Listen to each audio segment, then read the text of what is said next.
So I know I can watch my amazing new logo. I'm so happy. It's taken a bit of time, but I'm really happy with how it came out. Not absolutely a pair of soulless eyes.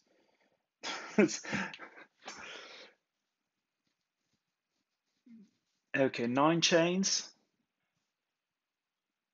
Okay. Oh, would I go up to 12 for that?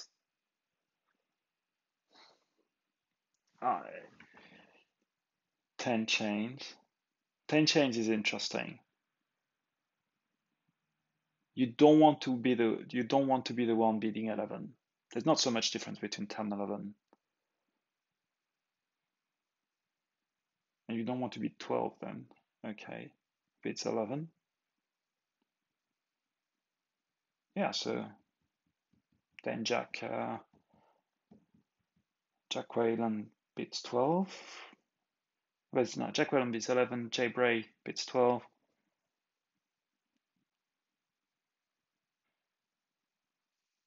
We're starting with 4 cards. And we have to remember the game we've seen, the Martian Generosity, both of them were at the bottom of the deck. And were not actually played. He won without it and by a margin.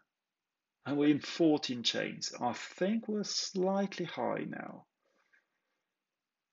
16.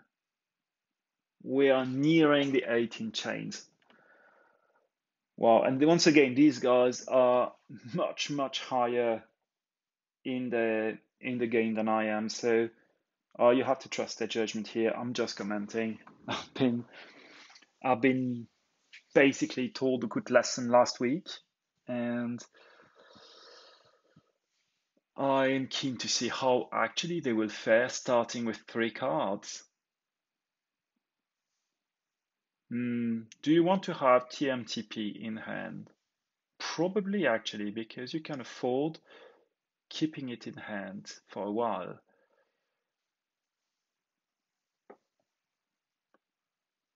Okay.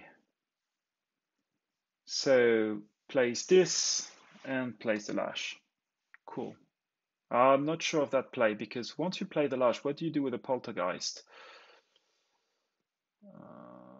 Okay, place the Gamgee. That's actually quite an interesting play. Unless your opponent plays 3 face, of course, but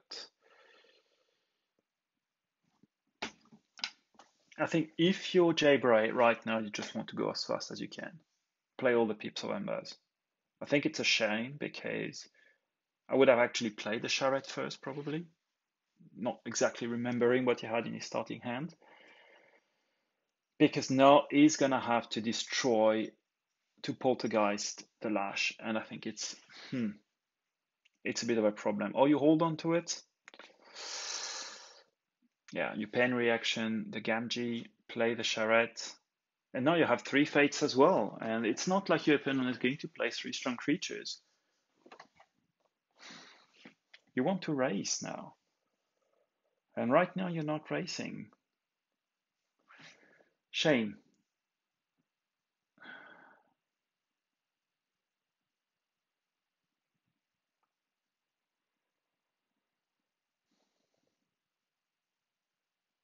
I think I would still play them. I think it's a real pity that if you destroy the lash, yeah, it's too late. I mean, it's too late to come back and try to reorder the things. And you keep the 3 fates. It's actually not so bad because what you do now, rip with charrette, 3 fates. No, he's going to, oh, interesting, Grey Rider, perfect, yes. Keeping a strong control of the board, but not really generating any ember. Now the Ember Imp could be extremely annoying right now. Especially, oh, that would be really a disaster. So what you do, I would definitely play this here. Yeah. yeah, reap, 3 fates, and then holding on to the 3 fates, that was definitely the pro play. No! Ah, why did you do that? You want the Amber Imp in the middle. Yes, you want to chain the guy. Oh no. Oh, shame. Oh, or am I missing something? Oh no, it's not the one I thought. Amber Imp is you. Oh, you can't rip your stun. No, no, no, you don't want to do that. No, no, it is correct. That's the right play. Okay, you play the Terror and you discard Yurk. Okay. Oh yes, because he has the M gem. Okay, maybe.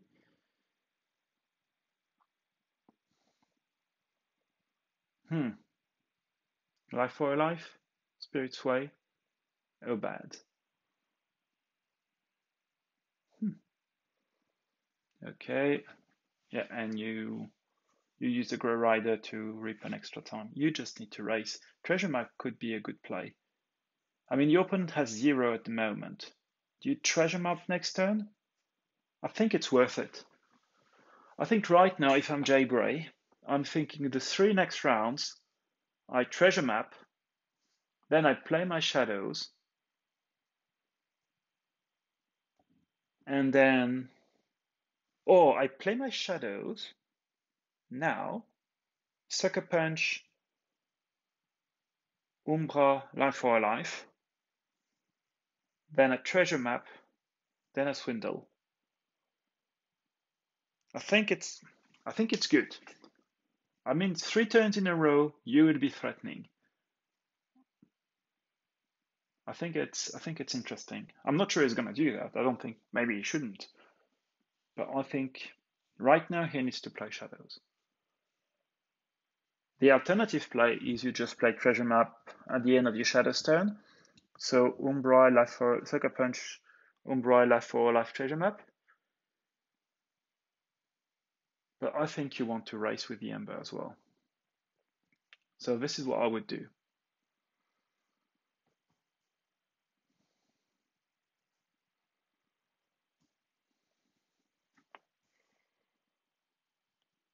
You can even not play the Life for a Life and expect the Umbra to stay for an extra round.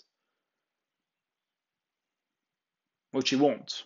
I mean, to be clear, between the Yahtzee gang and the Beam Buckler, he won't be there. But that Jaybray doesn't know. Sucker Punch, Umbra, Life for a Life, and you play the Treasure Map. So once again, this is okay. This is Romain not knowing what he's doing. So,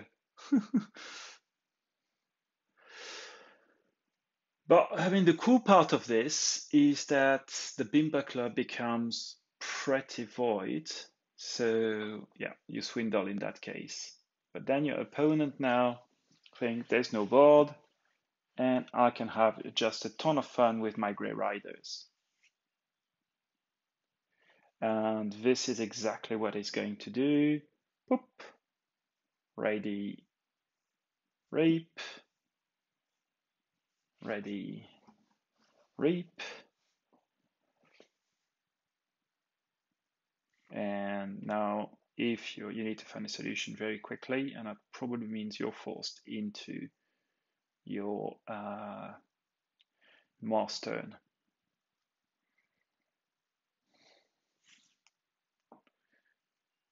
Rape.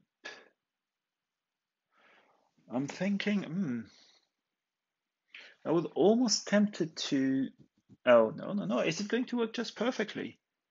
1, 2, 1, 2, 1, 2, 5. Okay. So, yeah, you can do an extra round with Obad and ends up at 11. Oh, that's really cool. I think you try to do the Martian Generosity right now. Orbital Bombardment, kill the 2 Grey Riders. That's fair.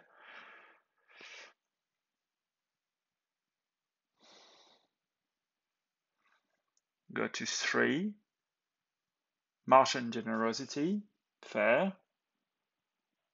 draw 8 cards. And actually, yes, now this is me not knowing how Martian Generosity works. You probably keep the Bing Buckler until you know what you have in hand, because you have a Fluxem, of course. And you play your second Martian Generosity. And you play Mars Needs Ember, your Mind Warper, and then you have just a crazy Decent Shadows hand. And your opponent forges its second key, and you're thinking, okay, what can I do now?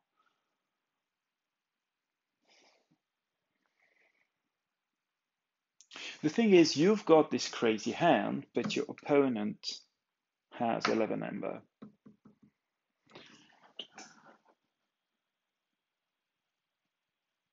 The problem that jaybray has is he can't build a board. So he's almost better off playing his this, draw 2 cards, wipe the board. He knows probably there's no Mars in hand, so he's gonna have in front of him a big Shadows turn or a big Dis turn. I think we're pretty sure it's gonna be a Dis turn, unless his opponent wants to steal too with the risk clocks.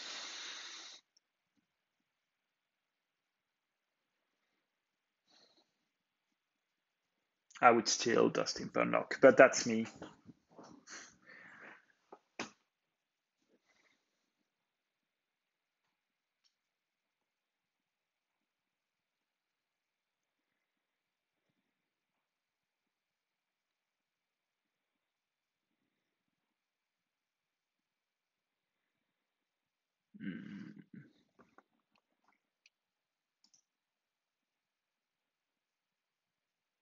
Yeah, Dustin, Banish, Exhume, Burning Arrow, Triad, Tesmal.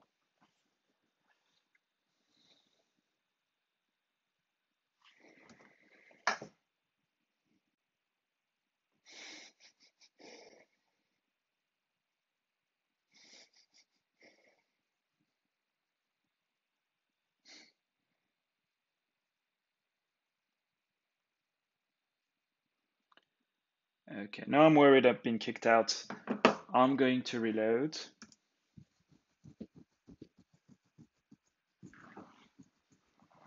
I'm gonna have to cut so much shit.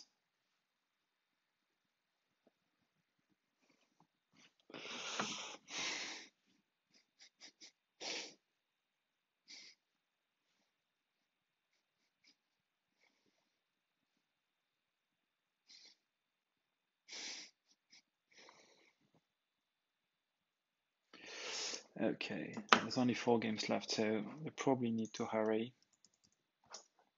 And I just want to capture the end of this match.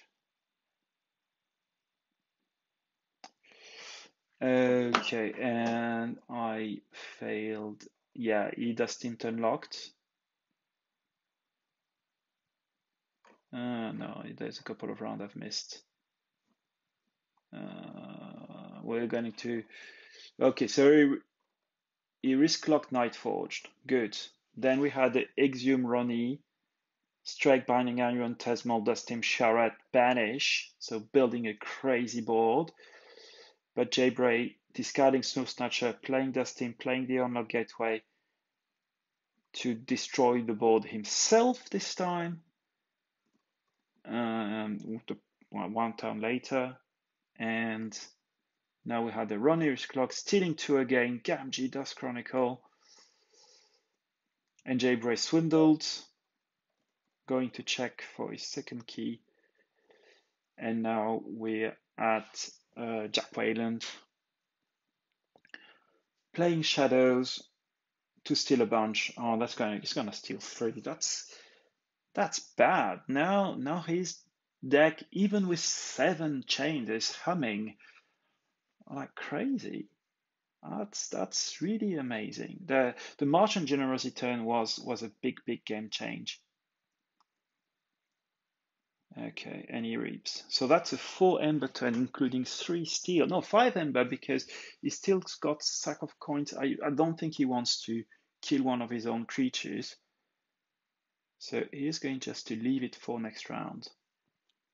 Cool. because it's okay.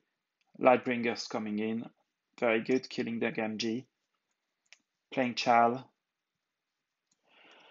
and playing the portion of invulnerability. Okay.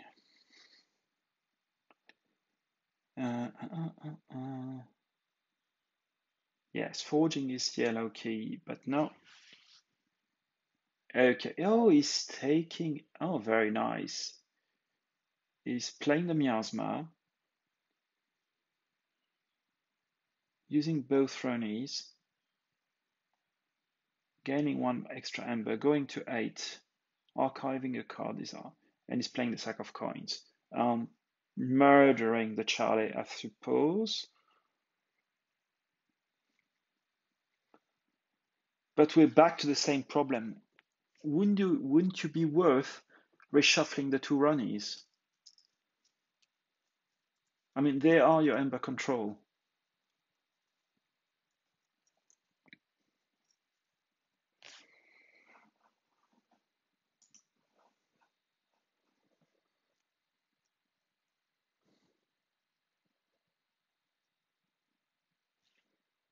Mm. Well, that's me. Yeah? That's my opinion. That's all.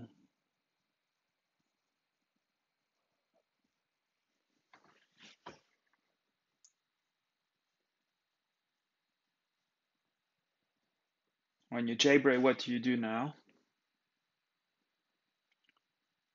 You're in a bit of a bind because now your opponent is almost back at you.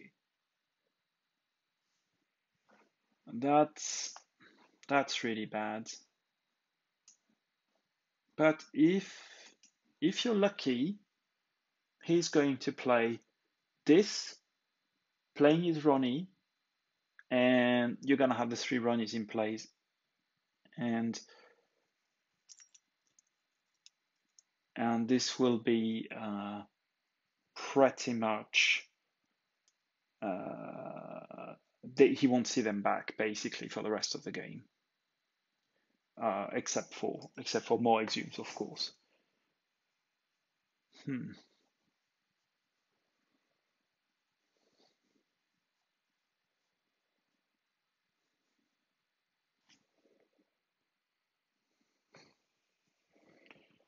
Decides to play jaybray. Decides to play shadows.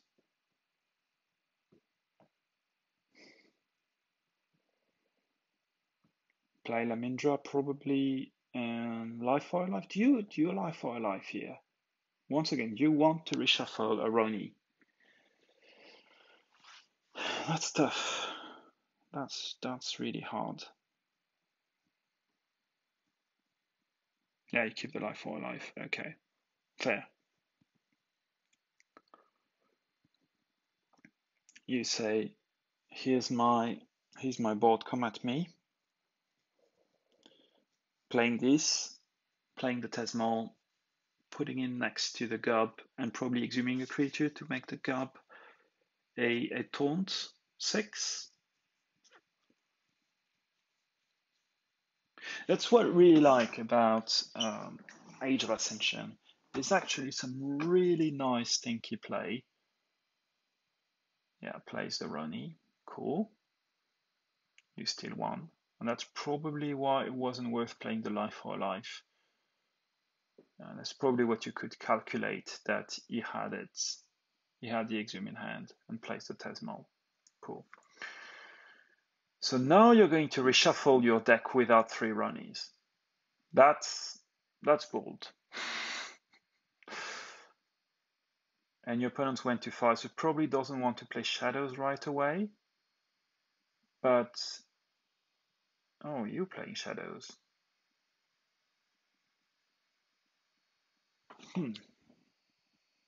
No, discarding. Oh, that's a very good play. So you discard the Exhume, your life for life, your Lamindra, kill the Tesmal, which is fair. And maybe your out is the Gatekeeper. I think now with Gatekeeper and TMTP, you're in a good place. You can make something happen. I mean, and that's almost a shame that he has played the life for a life now.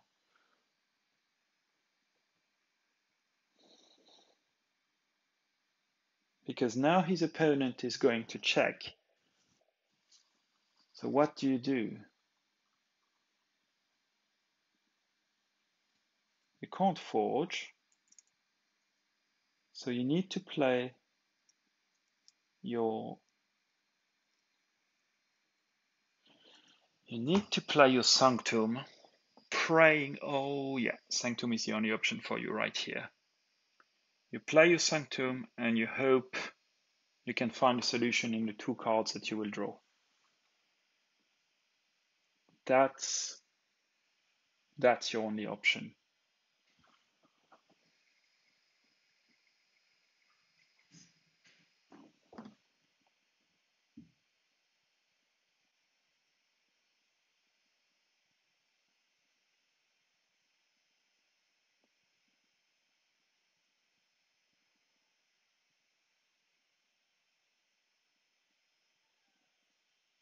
Okay, so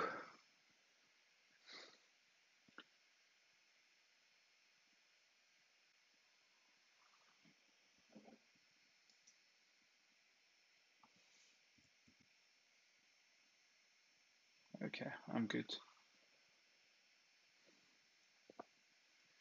Just checking that I'm still alive.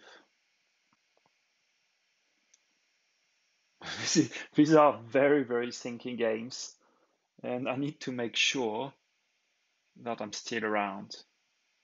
What's interesting is if the gatekeeper captures, we could have a Martian generosity play. That would be rather crazy.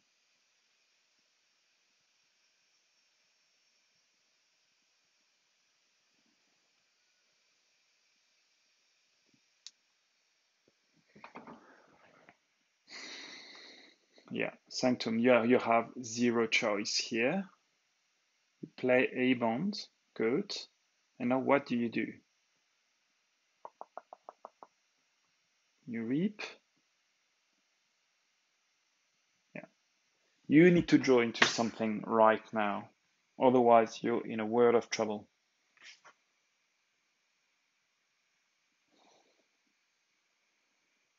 You need to do a very big TMTP. That's the out now.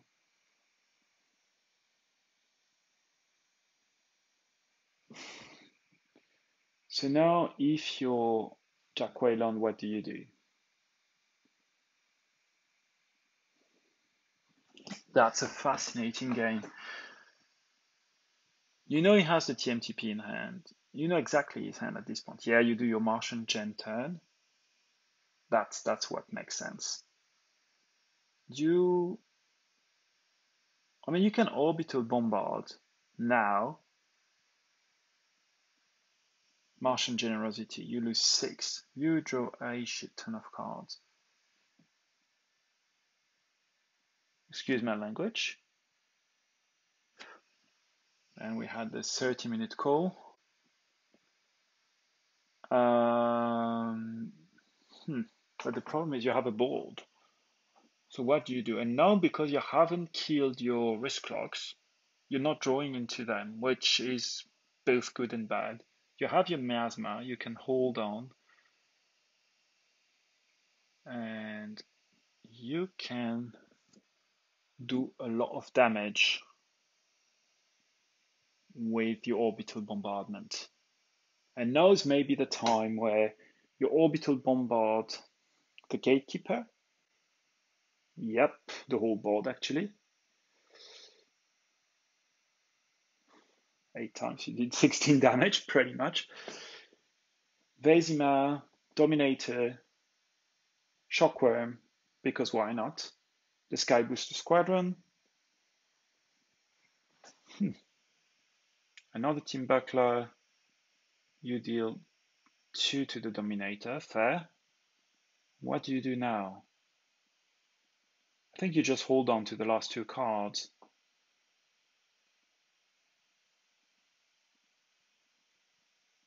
Or your orbital bombards. and you keep the second Martian generosity. And you've just forced a Sanctum or a this turn.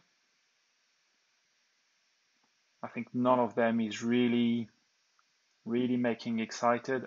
It is a bit of a dire situation. And jaybray needs to draw into something cool. Right now, he needs like a big steal or big capture. It's actually pretty good that he's going to reshuffle the gatekeeper. But to me, that's always the problem with the gatekeeper in general. It's not a good card. It just delay your loss, not really help you win. Yes, of course, it's much worse than a charrette, I think. Because if you have to hold on to it until your opponent is at 6 or over, you're just delaying the loss. That's all. Yeah, you play charrette, you play gub, and you pray you draw into something cool.